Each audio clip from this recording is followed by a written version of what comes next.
کیوں حضرت امیر معاویہ کے پیچھے پڑتے ہیں؟ وجہ یہ ہے آخر جی یہ جڑا یزید ہے نا امیر معاویہ دا پتر ہے. یزید کیا ہے؟ امیر معاویہ کا پتر ہے. اب پتر ہے تو پھر کی ہے تسی پیو دے پیچھے پہ جاؤ گے؟ میں سوال کر رہا ہوں. آپ دیکھیں یار سنجیدہ فکر لوگ بیٹھے, آپ جتنے ہمارے دین کا مسئلہ ہے سن لیں پہلے, اور میں ذمہ داری سے کہہ رہا ہوں, اگر کسی کا بچہ گندا ہو جائے تو اس کی وجہ سے پرچہ اس کے باپ پر نہیں ہوتا, پکڑا اس کے باپ کو نہیں جاتا, اور یہ نہیں کہا جاتا ہمارے اسلام کے اندر اولاد گندی ہو تو آپ یہ نہیں کہہ سکتے کہ تہاڈا پیو بھی گندا ہے. ہمارے اسلام میں منع ہے. اس کی وجہ کیا ہے؟ اگر کسی کی اولاد گندی ہے اور ہم کہیں کہ تیرا پیو گندا ہے تو پھر حضرت نوح علیہ السلام کا بیٹا کافر تھا, تو کیا حضرت نوح علیہ السلام پر بھی زبان کھولو گے؟ تو کہا نہیں ہم تو نہیں کھول سکتے, منڈا بگڑ گیا تو پیو دا کی قصور ہے. میں کہا جی میں اوتھے ہے نا کہ منڈا بگڑ گیا تے ابے دا قصور نہیں ہے, اسی طرح یزید بگڑ گیا تے امیر معاویہ دا قصور ہے. یہی تو مسئلہ آپ کو سمجھا رہے ہیں.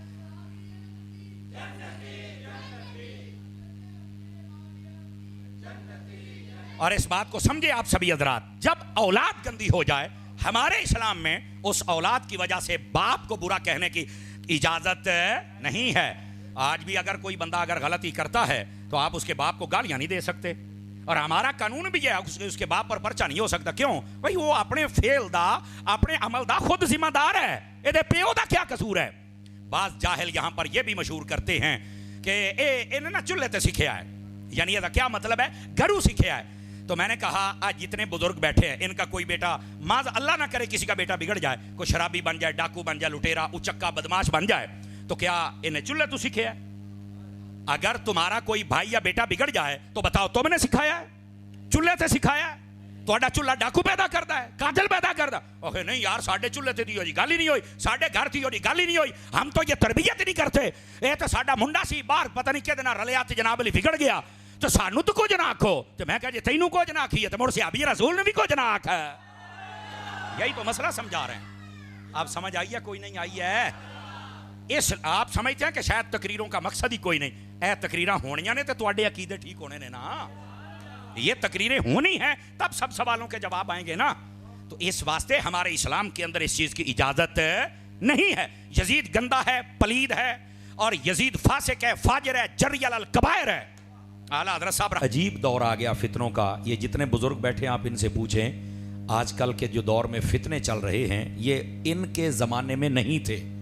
ان کے زمانے میں علم تھوڑا تھا پر ادب زیادہ تھا, لیکن آج کا مسئلہ یہ ہے کہ لوگوں کے پاس علم زیادہ ہے پر ادب کوئی نہیں. حالانکہ ہمارا جو دین ہے اس کے اندر آداب زیادہ سکھائے جاتے ہیں. چونکہ علم تو شیطان کے پاس بھی بہت تھا لیکن وہ آدم علیہ السلام کا ادب نہیں کر سکا تو اس کو جنت سے باہر آنا پڑا.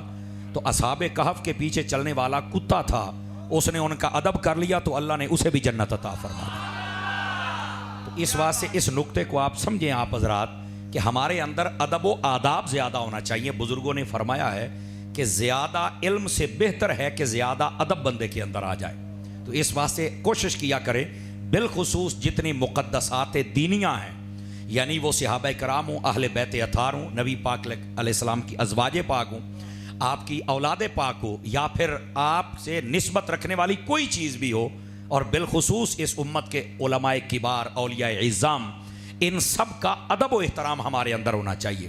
اور اگر ان کا ادب نہیں ہے تو آپ دیکھیں نا یہ جو دین ہم تک پہنچا ہے یہ صحابہ اور اہل بیت اور اس کے بعد ائمہ مجتہدین اور اولیاء کاملین کے ذریعے سے پہنچا ہے. تو اگر ہم ان کو ہی نہیں مان رہے تو ہم جب اپنے دین کے محسنوں کے نہیں ہو سکتے تو ہم اللہ رسول کے کیسے ہو سکتے ہیں, ہم دین کے کیسے ہو سکتے ہیں. تو اس واسطے ان محسنوں کا ادب ضروری ہے. آپ نے سنا ہوگا کہ جو اپنے محسن کو نہیں مانتا وہ نمک حرام ہوتا ہے. تو ہمیں نمک حرام نہیں بننا, ہمیں نمک حلال بننا ہے. تو اس واسطے جتنے بزرگ ہیں ان کا ادب, آداب اور احترام اور مقدسات دینیاں اور پاکان امت کا لحاظ رکھنا یہ بہت ضروری ہے ہمارے دین کے اندر. تو کیا میں امید کروں کہ اس اعتبار سے پرفتن دور میں بھی ہم سب ان بزرگوں کا ادب اور احترام کریں گے. یہ میری نصیحت ہے آپ سب کی خدمت میں. آپ نے ادب کا دامن اپنے ہاتھوں سے نہیں چھوڑنا, پہلی گزارش. دوسری بات یہ ہے نبی پاک صلی اللہ علیہ وسلم کی جو اہل بیت ہے اس کا بھی مقام و مرتبہ وراء الورا ہے اور صحابہ کا بھی وراء الورا ہے. آپ سنیں گے تو آپ کو لطف آئے گا. یہ نقطہ سمجھے تو آدھے مسئلے حل ہو جاتے ہیں, اور اکثر میں سمجھاتا ہوں لوگوں کو, اور وہ یہ ہے نبی پاک صلی اللہ علیہ وسلم کو اللہ نے جو چیز بھی عطا فرمائی ہے وہ سب سے افضل اور اعلیٰ عطا کی ہے. یعنی آپ دیکھیں تو نبی پاک کی جو امت ہے وہ پہلی امتوں سے افضل ہے، نبی پاک کا جو دین ہے وہ پہلے دینوں سے افضل ہے، نبی پاک صلی اللہ علیہ وسلم کی جو کتاب ہے قرآن یہ پہلی کتابوں سے افضل ہے، اسی طرح نبی پاک صلی اللہ علیہ وسلم کا جو شہر ہے یہ باقی شہروں سے افضل ہے، نبی کریم علیہ السلام کی جو امت ہے یہ پہلی امتوں سے افضل ہے، اسی طرح نبی پاک کے جو صحابہ ہیں وہ پہلے نبیوں کے صحابہ سے بھی افضل ہے، اور اسی طرح جو نبی پاک کا گھرانہ ہے کائنات میں سب گھرانوں سے بھی وہ افضل ہے۔ سمجھ آ رہی ہے آپ سبھی حضرات کو؟ تو اللہ تعالیٰ نے نبی پاک کو جو چیز بھی عطا فرمائی وہ افضل اور اعلیٰ عطا فرمائی ہے، تو جب ہر چیز ہی اعلیٰ ہے تو پھر صحابہ بھی اعلیٰ ہیں اور اہل بیت بھی اعلیٰ ہیں۔ سمجھ آ رہی ہے؟ یہ نقطہ آپ سمجھیں گے تو پھر آپ کو پتا چلے گا کہ نبی پاک علیہ السلام کا گھرانہ کیا ہے اور آپ کے صحابہ کیا ہے۔ صحابہ کے بارے میں نبی پاک علیہ السلام نے ارشاد فرمایا، میرے آقا فرماتے ہیں ان اللہ اختارنی واختار لی اصحابی، اللہ نے سب سے پہلے پوری کائنات پر نگاہ کرم ڈالی تو اللہ نے مجھے چنا اور اپنا حبیب بنا لیا، پھر دوبارہ اللہ نے نگاہ ڈالی تو میرے لیے میرے صحابہ کو چن لیا۔ یہ دیکھو صحابہ کرام کا انتخاب یہ میرے رب نے کیا ہے۔ اچھا، جب نبی پاک نے اپنے گھرانے کی بات کی تو آپ یہ صحیح ستہ پڑھ لیں، اس کے اندر حدیث موجود ہے، نبی پاک صلی اللہ علیہ وسلم ارشاد فرماتے ہیں اللہ رب العزت نے اس کائنات کے بہترین گھرانے، بہترین قبیلے، بہترین زمانے اور بہترین لوگوں میں محمد کو رکھا ہے۔ سمجھ آ رہی ہے حضرات؟ صحابہ ہیں تو وہ بھی اعلیٰ ہیں اور آپ کا گھرانہ ہے تو وہ بھی اعلیٰ ہے۔ یہ یاد رکھیں، نبی پاک علیہ السلام کو اللہ نے جو چیز بھی عطا فرمائی وہ افضل و اعلیٰ ہے، تو اس واسطے ہم سب کا حق بنتا ہے ہم نبی کریم علیہ السلام کے صحابہ کی بھی عزت کریں اور نبی پاک علیہ السلام کی اہل بیت کی بھی عزت کریں۔ اچھا، اگر یہ نقطہ بھی سمجھ آ گیا تو تھوڑا سا آگے چلے تاکہ میں بات کو مزید کھولوں آپ کے سامنے۔ نبی کریم صلی اللہ علیہ وسلم آپ کے جو صحابہ کرام ہیں ان کے بارے میں میرے نبی نے ارشاد فرمایا، میرے آقا فرماتے ہیں مثل اصحابی فی الناس کمثل الملح فی الطعام، فرمایا لوگوں میرے صحابہ کی مثال تمہارے درمیان ایسے ہے جیسے تمہاری ہنڈیا میں نمک ہوتا ہے۔ یہ ہم ہنڈیا بناتے ہیں نا، اس میں نمک ڈالتے ہیں، نمک کے بغیر ہنڈیا کا مزہ نہیں ہوتا، اور جس چیز میں نمک نہ ہو اسے کوئی منہ لگاتا نہیں۔ اسی طرح فرمایا کہ میرے صحابہ کی مثال تمہارے درمیان ایسے ہے جیسے تمہاری ہنڈیا میں نمک ہے، اور جس ہنڈیا میں نمک نہ ہو اسے کوئی نہیں پسند کرتا، جس کے دل میں میرے صحابہ کا پیار نہ ہو اسے بھی رب رسول پسند نہیں فرماتا۔ اس واسطے اپنے دلوں کے اندر صحابہ کرام علیہم رضوان کا پیار لے کے آئیں۔ اچھا، یہ تھی صحابہ کی بات، اب آ جائیں ذرا اہل بیت کی بات بھی سن لیں۔ نبی کریم صلی اللہ علیہ وسلم آپ نے ارشاد فرمایا، اور اس کو مستدرک کے اندر علامہ حاکم نیشابوری نے لکھا، وہ فرماتے ہیں میرے آقا کریم فرماتے ہیں لو ان رجلا صعد بین الرکن والمقام فصلى فصام ثم لقي الله وهو مبغض لآل محمد قد دخل النار، فرمایا لوگوں اگر کوئی بندہ خانہ کعبے کے اندر کھڑا ہو، سارے بندے غور سے سنیں اس بات کو، اور یہ نقشہ جو میرے نبی نے کھینچا ہے اس کو ذہن میں رکھیں، فرمایا اگر کوئی بندہ خانہ کعبے کے اندر کھڑا ہو اور وہاں باوضو ہو اور نماز نہیں پڑھ رہا ہو، اور فرمایا کہ روزہ رکھا ہوا ہو، ایک طرف حجر اسود ایک طرف مقام ابراہیم، یعنی جہاں کعبے کا دروازہ آتا ہے وہاں کھڑا ہو، فرمایا وہیں کھڑے ہو کے مر جائے تو فوراً یہ نہیں کہہ دینا کہ بندہ جنتی ہے کعبے چ مار گیا ہے، فرمایا یہ دیکھنا ہے کہ اس کے دل میں میری آل کا پیار ہے یا نہیں ہے۔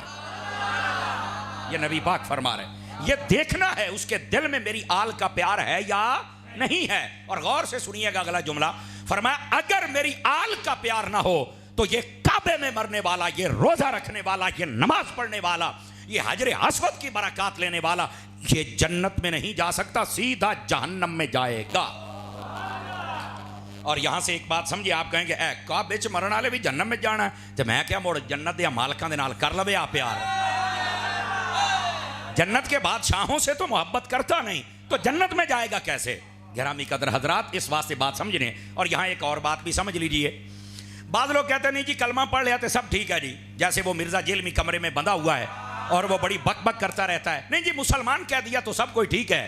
تو میں نے کہا یہ جو خانہ کعبے میں کھڑا ہو کے نماز پڑھ رہا ہے تو یہ بھی مسلمان نہیں؟ تو پھر نبی پاک نے کیوں فرمایا کہ اگر اس کے دل میں میری آل کا پیار نہ ہو تو کبھی جنتی نہ کہنا، وہ جہنم میں جائے گا اور سیدھا جہنم میں جائے گا؟ تو کیا نبی پاک کو نہیں پتا تھا کلمہ کو جنت میں جائے گا؟ میں کیا کروں ایسا کلمے پڑھنے والے بندے کا جو کلمہ پڑھ کے نبی پاک کے صحابہ کا مخالف ہے، جو کلمہ پڑھ کے نبی پاک کی اہل بیت کا مخالف ہے، جو کلمہ پڑھ کے قرآن و حدیث کی تعلیمات کا مخالف ہے. بتاؤ ایسے کلمے پڑھنے والے کا ہم کیا کریں؟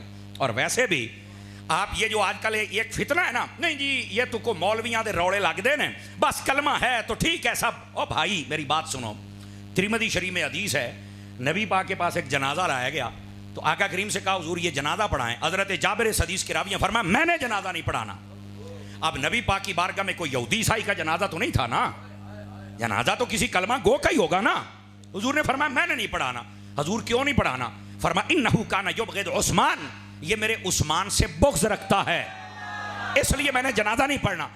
یہاں پر کسی نے بھی یہ نہیں کہا یا رسول اللہ ٹھیک ہے ٹھیک کو نہیں مانتا، اللہ کو تو مانتا ہے نا، آپ کو تو آخری نبی مانتا ہے نا، قیامت کو تو مانتا ہے، دین کو تو مانتا ہے، یعنی باقی تو سب کچھ مان رہا ہے، ایک عثمان نہیں مانے تو کیڑی گل ہے؟ فرمایا نہ ایسے بندے کو نہ خدا قبول کرتا ہے نہ مصطفیٰ قبول کرتا ہے جو صحابہ کا نہیں ہوتا. تو میں کہتا ہوں ایسا کلمہ پڑھنے والوں جو صحابہ کے دشمن ہو تو تمہارے کلمے کا تو اعتبار ہی نہیں ہے، اور ایسے بندے جو اہل بیت کے دشمن ہیں او بھائی تمہارے کلمے کا تو اعتبار ہی نہیں ہے. کلمہ قبول ہی اس کا ہے جو کلمہ پڑھنے کے بعد نبی کے صحابہ کا بھی نوکر ہے، نبی کی اہل بیت کا بھی نوکر. آپ سمجھ آئیے آپ سبھی حضرات. لوگوں نے تماشے بنائے ہوئے ہیں، نہیں جی وہ دیکھو جب کلمہ پڑھ لیا تو پھر چھڈو پرے. نا میرے نبی نے آکھیا نہیں بھئی انہیں کلمہ پڑھ لیا تو چھڑ دیو، نبی پاک نے تو نہیں چھوڑا. نبی پاک نے فرمایا سارا کچھ ہے لیکن عثمان کا ادب نہیں، اور بتا دیا کہ جو میرے صحابہ کا بے ادب ہو اس کا جنازہ پڑھنے کی ضرورت ہے. جاگ رہے ہیں میری بات سمجھ رہے ہیں آپ حضرات؟ اس بات کو آپ سمجھنے کی کوشش کریں. تو اس واسطے یہ جو کہتے ہیں کلمہ گوئے تو چھڈو پرے، ادھر دیکھیں میری طرح میں آپ کو ایک مسئلہ سمجھاؤں. پہلا سپارہ اٹھائیں سورہ بقرہ، پہلا رکوع سارا ترجمے سے پڑھنا ہے آپ نے. جنہوں زیادہ شوق ہے ترجمے دا میں کہا پڑھ ذرا تین تانن ہوئے. پہلے رکوع کے اندر پہلی جو 4 آیات تو یہ بات ہے اس کے اندر تو سارا مفہوم موجود ہے ہمارے دین کے بارے میں کہ ہم نے اللہ پر، رسول پر، قیامت پر، اور جو اللہ نے کتابیں نازل کی ان پر ہم نے یقین اور ایمان رکھنا ہے. لیکن اس سے آگے اللہ نے 3 چیزوں کا ذکر کیا ہے. توجہ، ایک ہے کافروں کا ذکر، اور ایک ہے مسلمانوں کا ذکر، ایک ہے منافقوں کا ذکر. تو میں کہتا ہوں منافق کون نے؟ سمجھ آ رہی ہے؟ یہ منافق کون تھے؟ بظاہر تو کلمہ پڑھتے تھے، داڑھی رکھی ہوئی تھی، سمجھ آ رہی ہے نا، اللہ کو مانتے تھے، رسول کو مانتے تھے، لیکن اللہ نے ان کو منافق کہا کیوں ہے؟ انہاں دا مسئلہ پتہ کیجیے. یہ اللہ رسول کو مانتے تھے پر جیسے اللہ رسول چاہتا تھا ویسے نہیں مانتے تھے. کلمہ پڑھنے کے بعد کبھی تو نبی کی شانیں نہیں مانتے، اور کبھی یہ صحابہ کو نہیں مانتے، کبھی اہل بیت کو نہیں مانتے. یہ چھوٹی چھوٹی کمیاں تھی جس کی وجہ سے ان کو منافق کہا گیا.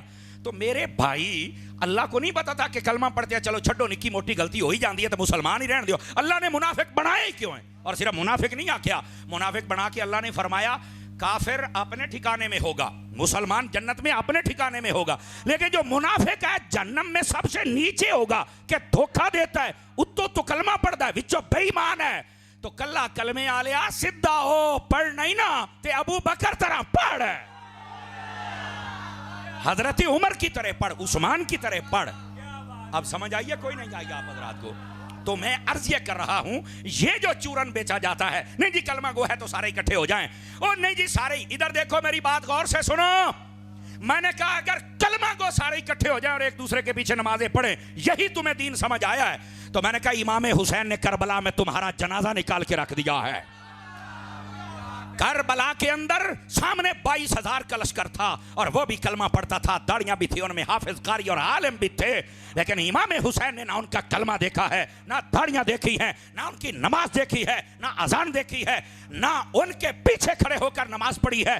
امام نے بتایا بات کلمے کی نہیں ہے، بات کلمہ پڑھنے کے بعد نبی کی عزت کی ہے، صحابہ کی عزت کی ہے، اور اہل بیت کی عزت کی ہے، اور دین کی عزت کی ہے. جو کلمہ پڑھ کے ان پاکوں کی عزت نہیں کرتا اس کے کلمے کا کوئی اعتبار نہیں ہے، اور جو کلمہ پڑھ کے ان کی عزت کرتا ہے وہ جہاں بھی رہے ہمارے سر کا تاج ہوتا ہے.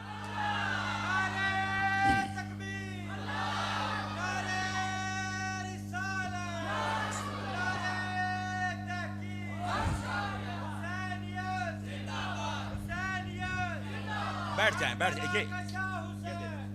پلیز میں نے روکا تقریر کے دوران، نہیں ناراض نہ، بیٹھ جائیں. تقریر کے دوران نہیں. اگر کوئی زیادہ دل کرتا تو رکھی جاؤ چپ کر کے, سٹنے نہیں, یہ میں اجازت نہیں دوں گا آپ کو.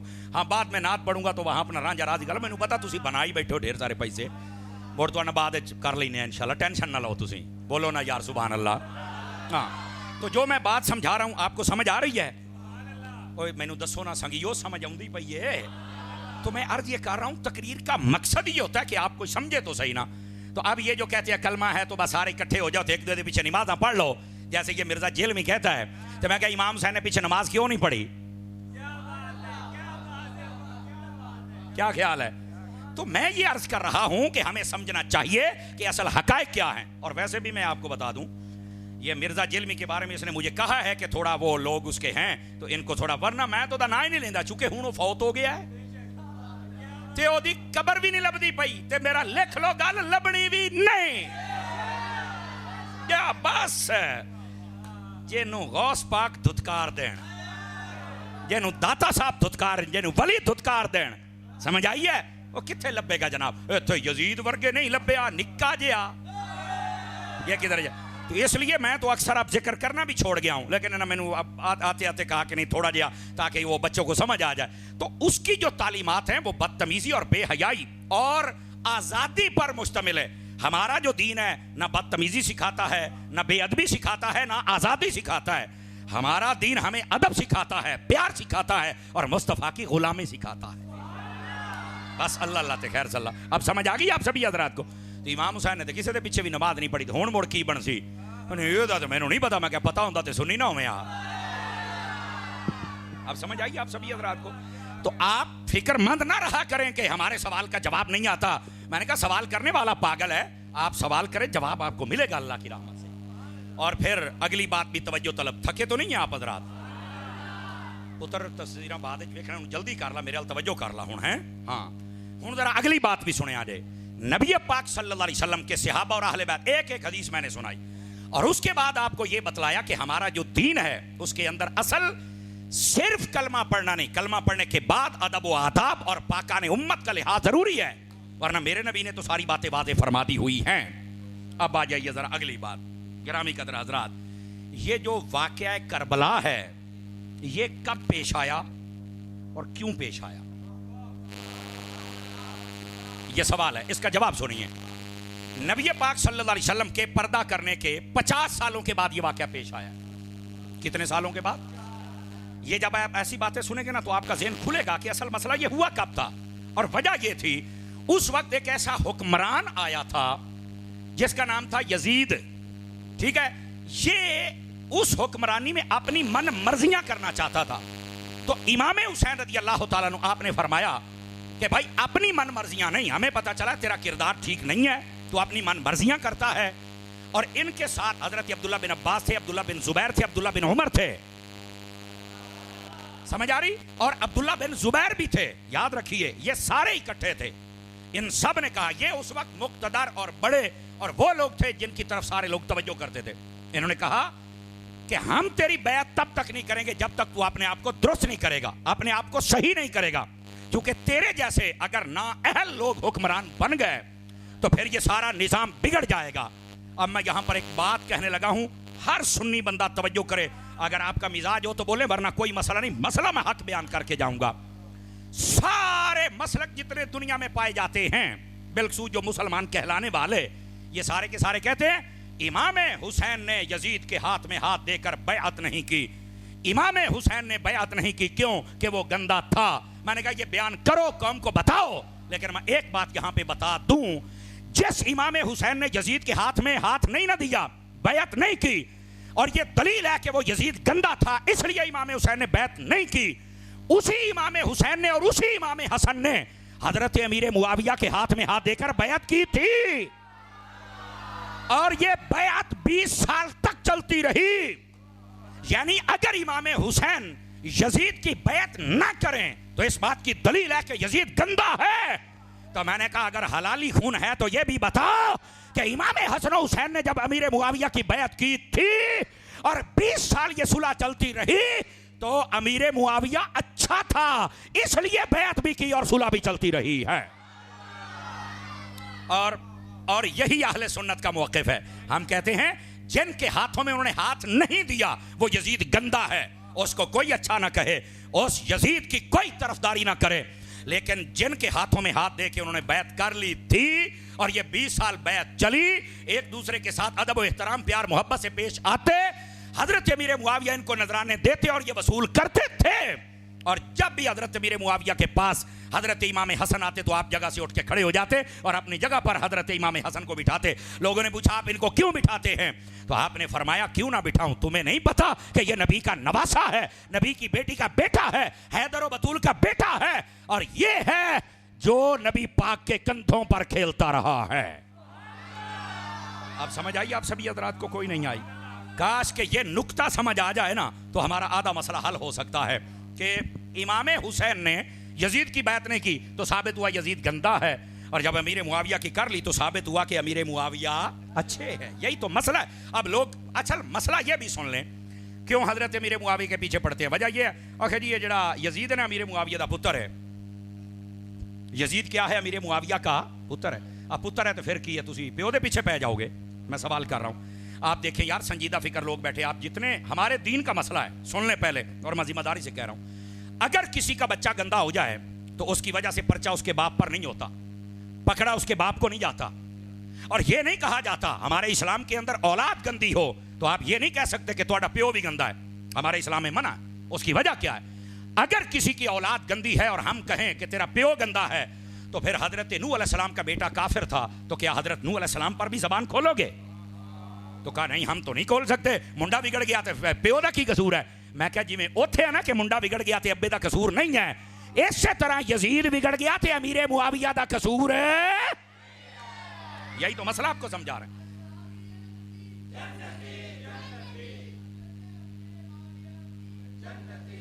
اور اس بات کو سمجھے آپ سبھی حضرات، جب اولاد گندی ہو جائے ہمارے اسلام میں اس اولاد کی وجہ سے باپ کو برا کہنے کی اجازت نہیں ہے۔ آج بھی اگر کوئی بندہ اگر غلطی کرتا ہے تو آپ اس کے باپ کو گالیاں نہیں دے سکتے، اور ہمارا قانون بھی ہے اس کے باپ پر پرچہ نہیں ہو سکتا۔ کیوں بھائی؟ وہ اپنے فعل دا اپنے عمل دا خود ذمہ دار ہے، یہ پیو دا کیا قصور ہے؟ بعض جاہل یہاں پر یہ بھی مشہور کرتے ہیں کہ انہیں نا چولہے تے سیکھیا ہے، یعنی یہ کیا مطلب ہے؟ گھروں سیکھیا ہے۔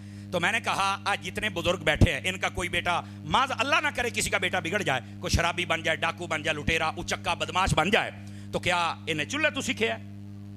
اگر تمہارا کوئی بھائی یا بیٹا بگڑ جائے تو بتاؤ تم نے سکھایا ہے؟ چولہے تے سکھایا ہے؟ تہاڈا چولہا ڈاکو پیدا کرتا ہے، قاتل پیدا کرتا؟ اوکے نہیں یار ساڈے چولہے تے دی ہوئی گل ہی نہیں ہوئی، ساڈے گھر تھی ہوئی گل ہی نہیں ہوئی، ہم تو یہ تربیت نہیں کرتے، یہ تو ساڈا منڈا سی باہر پتہ نہیں کدے نال رلیا تے جناب علی بگڑ گیا تو سانو تو کچھ نہ آکھو۔ تو میں کہا جی تینوں کچھ نہ آکھی ہے تو مڑ صحابی رسول نے بھی کچھ نہ آکھا ہے۔ یہی تو مسئلہ سمجھا رہے ہیں۔ آپ سمجھ آئی ہے کوئی نہیں آئی ہے؟ اس آپ سمجھتے ہیں کہ شاید تقریروں کا مقصد ہی کوئی نہیں، اے تقریراں ہونیاں نے تو تواڈے عقیدے ٹھیک ہونے نے نا، یہ تقریریں ہونی ہیں تب سب سوالوں کے جواب آئیں گے نا۔ تو اس واسطے ہمارے اسلام کے اندر اس چیز کی اجازت نہیں ہے۔ یزید گندا ہے، پلید ہے، اور یزید فاسق ہے، فاجر ہے، جری علی الکبائر ہے۔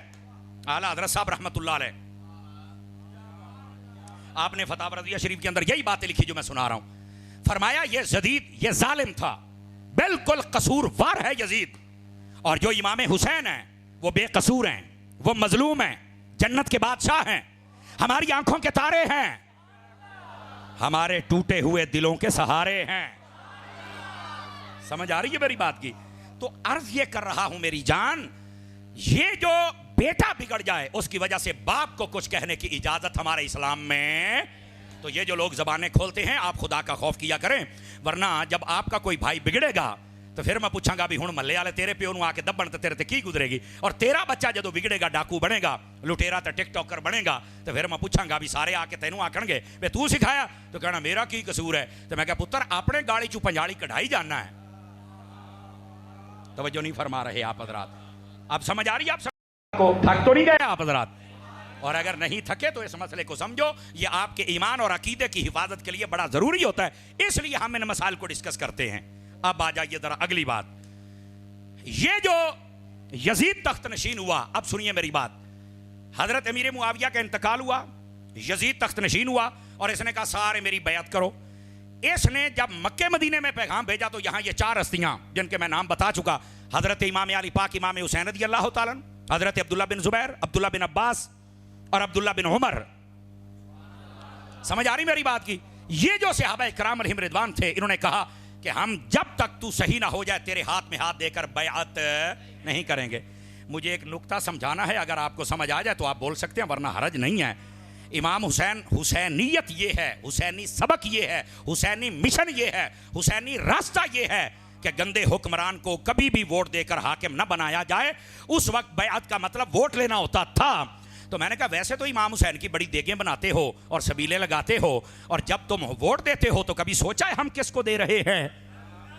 امام حسین نے تو گندے بندے کو حکمران بننے کی اجازت ہی نہیں دی، اس کے ہاتھ میں ہاتھ ہی نہیں دیا. تو آپ کیسے حسینی ہیں؟ جب آپ انتخاب کرتے ہیں تو کبھی سوچا ہے ہم کیسے بندے کو حاکم بنا رہے ہیں؟ یہ ہمارے لیے سوالیہ نشان ہے. جس دن ہم نے سوچ لیا تو انشاءاللہ پھر یہ 2 نمبر بندے آگے نہیں آئیں گے، پھر نظام مصطفیٰ آگے آئے گا.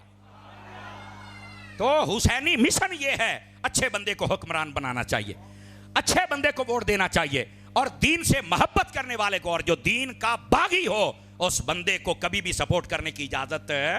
یہ حسینی مشن ہے. یہاں پر آ کے ہم کیوں بھول جاتے ہیں؟ ڈھیلے پہ گئے سارے، یہ سنت مولوی سارا کوئی دسی جاندہ ہے. تو بتا، میں نہیں بتاؤں گا تو کون بتائے گا؟ مجھے بتاؤ نا. میں نے کرسی پہ بیٹھ کر اس کا فریضہ نہیں پورا کرنا؟ جدو میں مر جانا میں کلیاں قبرے جانا، تسی تو میں نہ کو نہیں جانا. دعا کر چھڑو گے تو سبحان اللہ. نہیں جانا تو میں کلے آیا نا. تو کم از کم میں یہ چاہتا ہوں کہ میں کرسی کا حق ادا کر کے جاؤں. میں آپ کو بتاؤں کہ اس ممبر پہ اگر میں آیا تھا تو میں نے حق بیان کیا ہے. کئیوں کو اگر نہیں اچھا لگتا تو میں کیا کروں؟ ویسے سنی ہوتا ایسا کوئی نہیں، جس کو بات اچھی نہ لگے وہ سن کے خوش ہوتا ہے. تو حسینی مشن پہ آ جائیے. اب آئیے ذرا اگلی بات بھی توجہ طلب اور میرے غور سے سننے والی بات ہے، سنا دوں اگر اجازت ہو تو. ادھر دیکھیں، 2 کردار تھے، 2 میدان کربلا کے اندر. میں اپنے لہجے میں سادہ کر کے بات کہہ رہا ہوں. ایک تھا یزیدی کردار اور ایک تھا حسینی کردار. یزیدی کردار کیا ہے؟ فاسق ہے، فاجر ہے، شرابی ہے، کبابی ہے، بے ادب ہے، گستاخ ہے، سودی ہے، باندر نچاتا ہے، بے عمل ہے. یہ یزیدی کردار ہے. ڈاکو چکا سب کچھ ہے. یہ یزیدی کردار ہے. حسینی کردار کیا ہے؟ نماز ہے، روزہ ہے، سجدہ ہے، پردہ ہے، ادب ہے، احترام ہے، صبر ہے. صحابہ کرام کا ادب ہے، اہل بیت کا ادب ہے، اور بالکل پورے معاشرے میں امن کا سبق ہے. یہ ہے حسینی مشن. توجہ فرما رہے ہیں آپ حضرات؟ یہ میں نے 2 شیٹیں آپ کے سامنے رکھی ہیں، سمجھ آئی؟ 2 کردار آپ کے سامنے، ایک یزیدی ایک حسینی کردار. میں صرف آپ سے سوال یہ کرنا چاہتا ہوں، آپ مجھے بتائیں ہمیں حسینی کردار اپنانا چاہیے یا یزیدی کردار اپنانا چاہیے؟ ایمان سے بتائیے، ہم حسینی کردار اپنانے میں کمزور ہیں کہ نہیں ہے؟ بتاؤ مجھے، بولو سارے. خاموش ہو گئے نا. ہم حسینی کردار اپنانے میں کمزور ہیں. ہم نے صرف امام حسین کا نام نعروں کی حد تک رکھا ہوا ہے. حسینی مشن اپلائی کرو، حسین کا کردار اپلائی کرو، امام علی مقام کے مشن کو جاری کرو. نماز بھی ہو، صبر بھی ہو، سجدہ بھی ہو، پردہ بھی ہو، عبادت بھی ہو، ادب بھی ہو، احترام بھی ہو. ساری کائنات میں لاگو کر دو ان سارے اسباق کو، تو پھر تو پتہ چلے کہ یہ معاشرہ حسینی ہے. لیکن ہے کیا؟ توجہ میری طرف رکھنا. ہمارا قصور یہ ہے، سارا سال اکثر بندے کام یزید والا کرتے ہیں، یعنی بے نمازی بھی ہیں، فاسق بھی ہیں، فاجر بھی ہیں، شرابی، کبابی، اچکے، چور، ڈاکو، لٹیرے، سود بھی کھاتے ہیں. اور 10 محرم کا دن آتا ہے تو امام حسین کی دیگیں پکا کے بیٹھ جاتے ہیں. آگئی نہ سمجھ؟ دیکھو اتلا سا ہوتے تو تلمہ تلے رہ گیا. حقیقت بھی یہی ہے. ہم لوگ کمزور ہیں، ہم غلطی پر ہیں. ہم سب کو چاہیے اگر نام حسین کا لیتے ہیں تو کام بھی حسین کا، ورنہ نام لینا چھوڑ دو. نام حسین کا لیتے ہو، کام یزید والے کرتے ہو. آپ دیکھیں، اگر آپ ٹی وی کھول کے دیکھیں، جتنے پورا سال ناچنے والے اور ناچنے والیاں ہیں، انہوں نے ایک مخصوص لباس پہن لیا اور سارے کے سارے امام حسین کا ذکر کرنے چل پڑے. بدکاروں کو کیا حاجت ہے امام حسین کے ذکر کرنے کی؟ پہلے تو مجھے یہ بتائیں نا، کیا امام حسین نے یہ سبق دیا تھا سارے سال ڈرامے بازیاں کرو، بازار حسن میں ناچو، اور ان دنوں کے اندر آ کے تم ہمارا نام لو؟ امام حسین کا جو نام لے رب تو اسے ویسے ستھرا فرما دیتا. کام یزید والے اور نام حسین کا، 10 دن کے لیے مسلمان. یہ ہمارا قصور ہے. اور دیکھو اس لیے ہم کہتے ہیں ٹی ویوں سے دین نہ لو، مدینے سے لو. اور مدینے والے کے غلاموں سے دین لو. کون بتائے گا تمہیں اتنی جرت کے ساتھ؟ لوگ ڈرتے ہیں. لیکن میں نے کہا جب حسین نہیں ڈرا تو حسین کا غلام کیوں ڈرے گا؟ میرے نام میں تو ویسے ہی عباس آتا ہے. سمجھ آ رہی ہے میری بات کی؟ اور مجھے عباس کی وہ جو حلاوت اور مٹھاس اور پیار ہے وہ نصیب ہے. تو اس واسطے میری جان ہم کیا کر رہے ہیں؟ ہم کدھر چلے گئے جناب؟ ہم نے اپنے آئیڈیل کن کو بنا لیا؟ تو کیا میں امید کروں ان باتوں کو سمجھے کہ ہم سب حضرات، گرامی قدر حضرات، یہ جو آج ہمارے بھائی انس صاحب اور بھائی احمد صاحب اور ان کے برادران نے محفل کی ہے نا، میں یہ نہیں کہ یہ جمعے پر مجھے سننے نہیں جاتے، وہاں جاتے ہیں، ہر جمعہ میں یہیں پڑھاتا ہوں. لیکن بات یہ ہے کہ یہاں بات آپ کو وہ کی جائے گی جو آپ کے عقیدے کو بھی صحیح کرے، آپ کے عمل کو بھی صحیح کرے، اور آپ کو امام حسین کا اصلی غلام بنائے. لیکن ہمارے لیے مشکل ہوتا ہے. ایوریاں تقریرا میں ایسے احمد نہیں تو روکے بھی، خبردار کوئی بندہ نہ اٹھے، میری گل سنو. مجھے پتا تھا آپ پریشان ہو جائیں گے، چونکہ ہم نے سنا ہوا ہے سور والا مولوی آ جائے، کنا تے انگلیاں رکھ لوے تو جڑ جائے جناب گھوڑا ہنج گیا تو ہنج گیا تو ہنج گیا. یہ باتیں سن کے رو دو کہ ہم گھر چلے جائیں گے. ہم یہ حسینیت نہیں بیان کرتے، چونکہ اعلیٰ حضرت صاحب رحمۃ اللہ علیہ آپ نے فتاوی رضیہ شریف میں لکھا ہے کہ آپ ذکر شہادت امام علی پاک کریں لیکن روایات صحیحہ ہوں، روایات موضوعہ نہ ہوں، اور آپ کا انداز وہ ایک ناصحانہ ہونا چاہیے.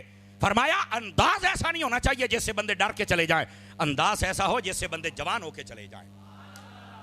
ہمارے ہاں حسینیت ایسے بیان ہوتی ہے، ایسے لگتا ہے کہ اگر ہم نے کسی یزید کے سامنے ہاتھ اٹھایا نا یا آثار اٹھایا تو وہ ہمیں مار ڈالے گا، تو رو دھو کے سارے چلے جاتے ہیں. حسینیت ایسے بیان کر چھوٹا بچہ بھی اگر حسین نہیں بن سکتا تو خادم حسین بن کے ضرور جائے یہاں سے.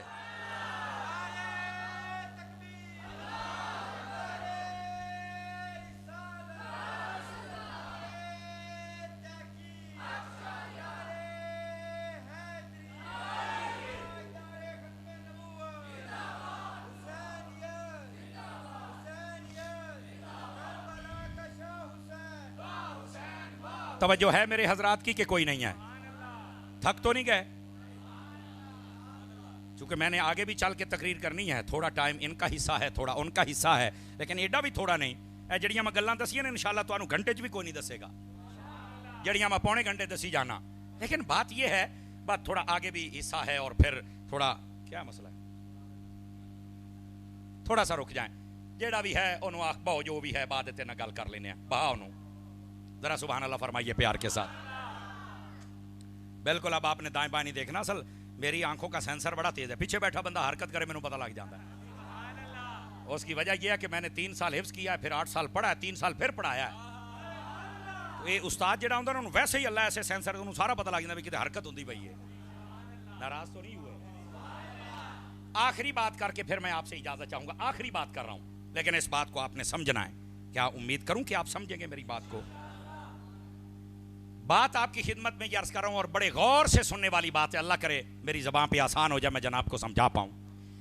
امام علی پاک رضی اللہ تعالیٰ عنہ آپ کا پیغام کیا ہے؟ میں ذمہ داری سے کہتا ہوں، جتنا مطالعہ میں نے کیا جو مجھے سمجھ آیا، امام حسین کا پیغام امن ہے. امام حسین کا پیغام. آپ کہیں گے اتاری صاحب وہ کیسے؟ امام علی پاک جب دیکھا نا کہ یزید کے بندے مدینے میں آ گئے ہیں اور یہاں ماحول خراب کرنا چاہتے ہیں، امام حسین ایک اشارہ کرتے تو ان کو ٹکڑے کر دیے جاتے، ماحول بدل جاتا. لیکن آپ نے فرمایا میں یہاں بد امنی نہیں چاہتا. حسین امن کا نام ہے. سمجھ آ رہی میری بات کی؟ امام پاک رضی اللہ تعالیٰ آپ نے مدینہ چھوڑ دیا، اور مدینہ اس لیے چھوڑا تھا کہ یہاں لڑائی جھگڑا نہ ہو جائے. ابھی تو کسی کو نہیں پتا تھا کہ یہ کربلا جائیں گے، شہید ہوں گے، یہ منظر نامہ ہی نہیں بنا تھا. صرف یہاں یزید کے بندے تھے جو کہتے تھے بیعت کرو. آپ نے کہا میں نے نہیں کرنی جب تک اطمینان نہ ہو جائے. انہوں نے جب زیادہ ہی تنگ کرنا شروع کیا تو آپ نے مدینہ چھوڑا اور آپ مکے میں چلے گئے. توجہ ہے میرے بھائیوں کی؟ جب آپ مکے میں پہنچے نا، رجب کی آخری تاریخیں 27 رجب تھی جب آپ نے مدینے سے سفر شروع کیا. 3 یا 4 شعبان کو آپ مکے میں پہنچے. مکے میں پہنچے تو یزیدیوں کو پتا چلا وہاں ہیں، تو پہلے تو وہاں بھی گئے، لیکن ہوا کیا، انہوں نے انتظار کیا تھوڑا سا. ادھر دیکھیں، شعبان، آگے رمضان، پھر ذوالقعدہ اور پھر ذوالحج. ان کو پتا تھا کہ جب حج کا مہینہ ہوگا تو امام حسین کریں گے حج. تو انہوں نے نا اپنی پلاننگ چینج کر لی کہ یہاں پر تو امام حسین مانے نہیں اور بیعت بھی نہیں کی، مکے میں تھوڑا ٹائم دو ان کو، حج کے رش میں ہم امام حسین کو مار ڈالیں گے، قتل کر دیں گے. سوچئے ذرا یزید اور اس کے کرندے کہاں تک پہنچے. اب ہوا کیا؟